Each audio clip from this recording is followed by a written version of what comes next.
would call me 4 and 5, 6 times a day, and no matter if he was in town or out of town. And the days I knew things were wrong is if I didn't hear from him a lot, and if he was late coming home. And he would, show up at the house, not like falling down drunk, but I'd know that he'd been drinking. And unfortunately, most of the time it was on times when either I had to go do something that he knew that I really couldn't be there to keep an eye on him, and so it was never like we didn't have liquor in the house, and so it wasn't like we had an open bar and he would keep it somewhere where I didn't know. He would hide it? Yeah, where it was. You once told me that in order to cope with Keith and to keep him from getting up in the middle of the night and finding a drink, you tied your legs together? Yes, I did that on numerous occasions, where he would pass out on the bed, and I would I was worn out, setting up with him and trying to, I would even literally go to the bathroom with him because there were things in the medicine cabinet that had alcohol in them, such as mouthwash, anything that had any type of alcohol in it, he would drink it when he was drinking. And I would have to go to the bathroom with him or go wherever he would go, I would go. And so when he would finally, get so tired of begging me for a drink, he'd pass out. And I would, the big robe, terry cloth robe ties, I would lay down beside him and I would tie my ankle, and then I would get his leg and I would tie his leg to my leg. And many nights we would fall together going to the restroom, so because he didn't know his leg was tied, and You once told me... But he never got mad. Well, he never got mad. You once told me that he did not like to drink. And he didn't like to be around people who drank. He didn't like how people acted when they drank. And the sad thing about it is that I know that it was truly a sickness with Keith. It wasn't because, hey, I want to go tie one on and, hey, I can't deal with the problems of the day. It was truly a chemical imbalance that drove him to the bottle. And he ultimately died of what, an overdose? Alcohol overdose. Did anybody blame you for his death? It's funny because a lot of people still, they never say it to my face, and if they do, they got a big surprise coming. But a lot of people I've heard talk that I was responsible for Keith's death or that I murdered Keith. Why would they say that? And because, Ralph, people, and you know it as well as I do, are so jealous of anybody that's happy or anybody who had anything good in life. They want to find something wrong with it and a reason to blame someone else for either their misery or what's happened to somebody else. And I have heard it, I can't tell you how many times that I had Keith killed or, just heartless, ruthless things. And it's totally absurd. I mean, it's totally absurd. And like I said, these are the people who would never tell me that to my face. Well, I have heard of a few wild rumors that got started about people in our business which were totally off the wall and totally untrue. Yeah. You had a duet with him that was a hit. that you had to put together after his death, didn't you? Yeah, and very strangely, I actually went in the studio May 9th, which Keith passed away on May 9th, 89. And a year later, I was in the studio on May 9th doing this duet, Till a Tear Becomes a Rose. And that became a big hit and won an award, I think, from Yes. CMA. Did. We've got some lovely pictures of Lorrie's children. And could we show those? First of all, there is Morgan. That's Morgan, yes. How old is Morgan? Morgan is 14. She's a cheerleader, I take it. She's a cheerleader. This is her last year in grade school, so she's headed to big Father Ryan High School next year. And she's beautiful. And that young fellow there is Jesse Keith. Did you hear the laughs? I mean, you know, people, you can look at him and know he's got something up his sleeve. He's just got the look. Yeah, that's Jesse's. How old is Jesse Keith? He's now? 7. When I went out to the Academy of Country Music Awards in 1992, I ran into you with Troy Aikman, and you introduced me to him. Yeah. And I know that romance got a lot of publicity. And subsequently, for whatever reason, it was terminated. What about Troy Aikman? I would say that at this point in my life, next to Keith Whitley, Troy Aikman was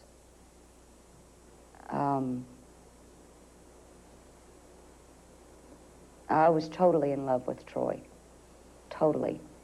And there was nothing I wouldn't have done for Troy. I was, at one point, I mean, I was willing to move to Dallas or whatever I had to do and come back and forth to Music City and do my sessions and whatever. And because of the awful publicity, the rude things that people say,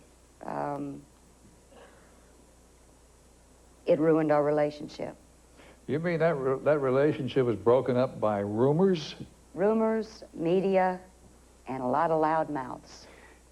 Did Troy find that difficult, the relationship with you? Did he find the attendant publicity difficult to handle? Yes, he did. Was there a particular issue that, one particular issue that... I think that unfortunately, you know, I read in an article one time that Troy was attracted to the strong woman who has a life of her own, has a career of her own, very strong, very caring, and very loving. That's what he was attracted to. And I don't believe that because I feel like I offered all of that in the relationship, and I think because of my children, I think that he had a hard time with my children, that they were someone else's children, and it was an already made family, and I think he had a real big problem with that. But I also think that Troy's very young. Are you still friends? Yes. Yeah, and I'm not saying anything that I wouldn't want Troy to hear. I mean, I think that he would agree that he had a problem with my children and our age difference. We are still friends. How much older are you than Troy? Can I add it up here? Ooh, 8, now almost 9 years older. Have you made an overt attempt to recapture this relationship? You mean with Troy? Have I tried to get back together with Troy? Yes. Yeah, I did. I tried desperately to convince Troy that he should love me. No, I really did. I tried everything from whatever. I mean, I tried to, you know, to patch things up and to work things out. And at one time, we did try and get back together. And I think too much had been done and said. And it's best for me, looking back, and it's best for Troy that we are friends. But it hurt at the time, and it took me a long time to get over it. And I'm happy to say that I'm going on with my life, and I have no regrets about that relationship. I only regret that it hurt as long as it did.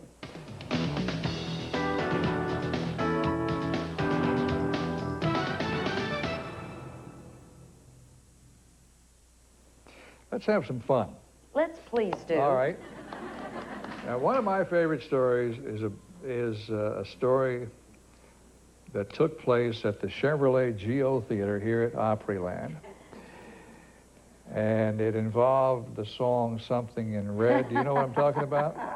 And you had a problem on stage. You fell. Yeah. And as a result of falling, a lot more of you was seen on that stage that day than you had anticipated.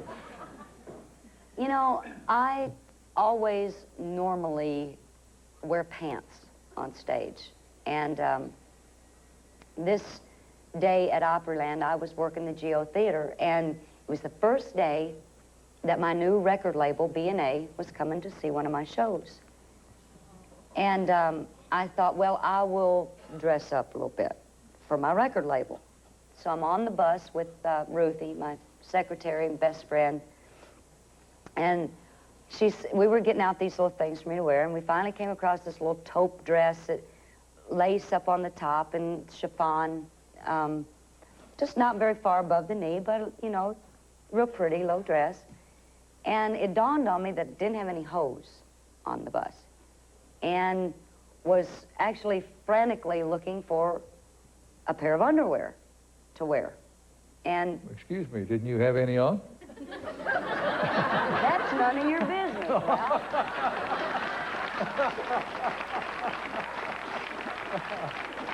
All right. Okay, you're looking for underwear and you're looking for hose.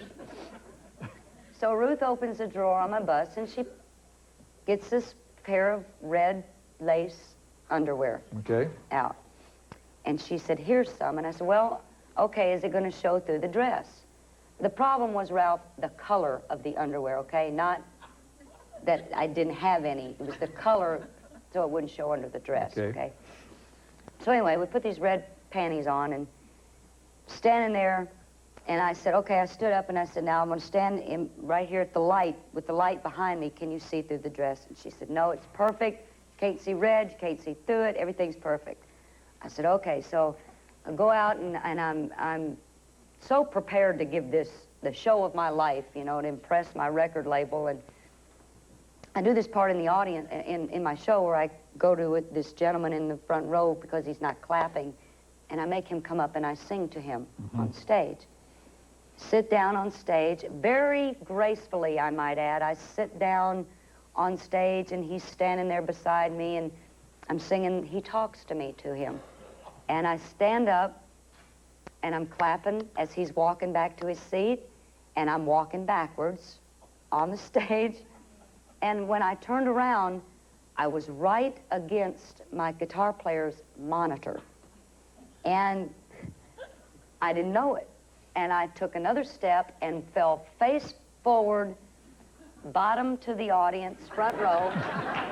My dress comes up over my head, and I couldn't get up. How long were you there in that position? It felt like a year. And nobody was, my band was just going, it was like, the world stopped for that moment. And I couldn't get up. And I kept trying to get up, and I didn't hurt myself. I didn't think I was hurt. Finally, I just rolled off of the monitor, and I stood up, and I said, well, I was looking for something in red. Now y'all know I found it.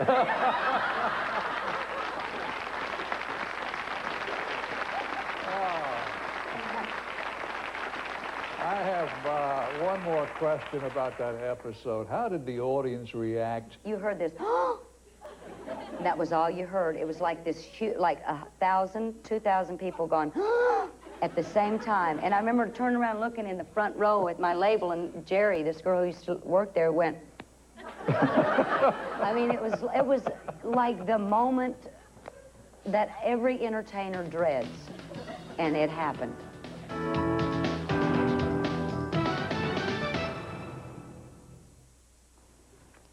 You made a movie called Proud Heart.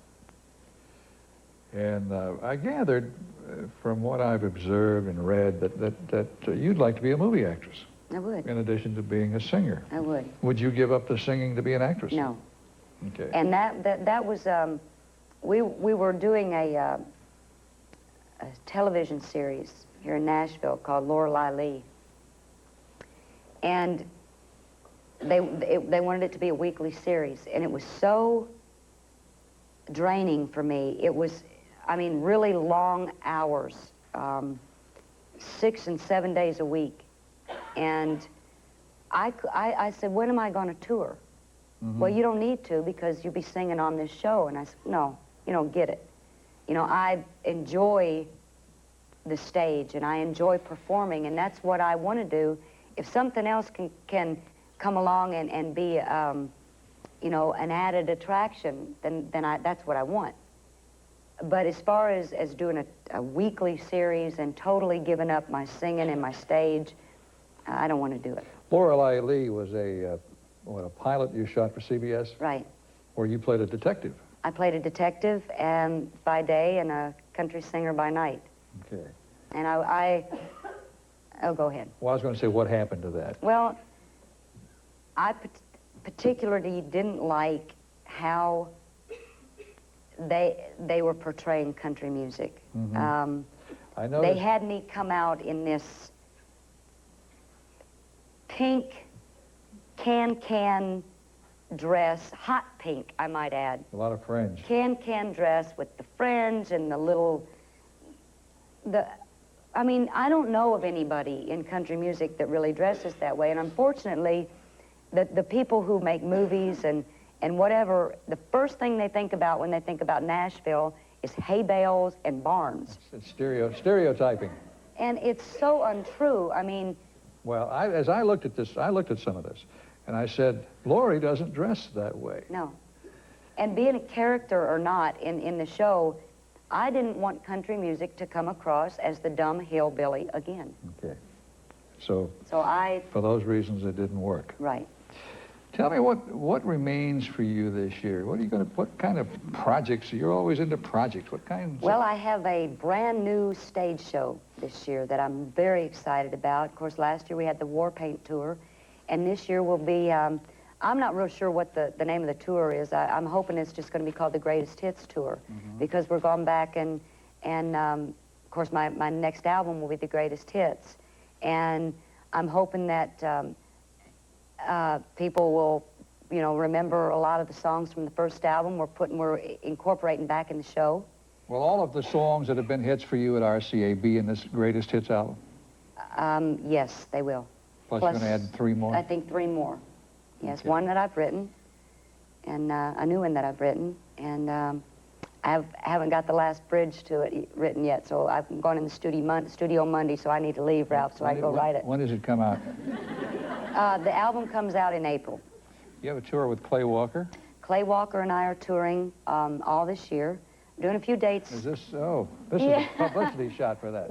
Well, actually, it's not a publicity shot. That was from the photo session. I had already changed my clothes, and they had a few more shots in the camera, and as we were leaving, we were just kind of kidding around, and they took that. That's my own personal photo.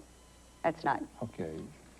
Are you touring with Clint Black as well? I'm doing a few shows with Clint this year, and I haven't worked with Clint since probably in 4 years. Excuse me. Go ahead and talk. And also, where are you going, Ralph? I'm going to put on my jacket, which you gave me for Christmas. I did give you that for Christmas.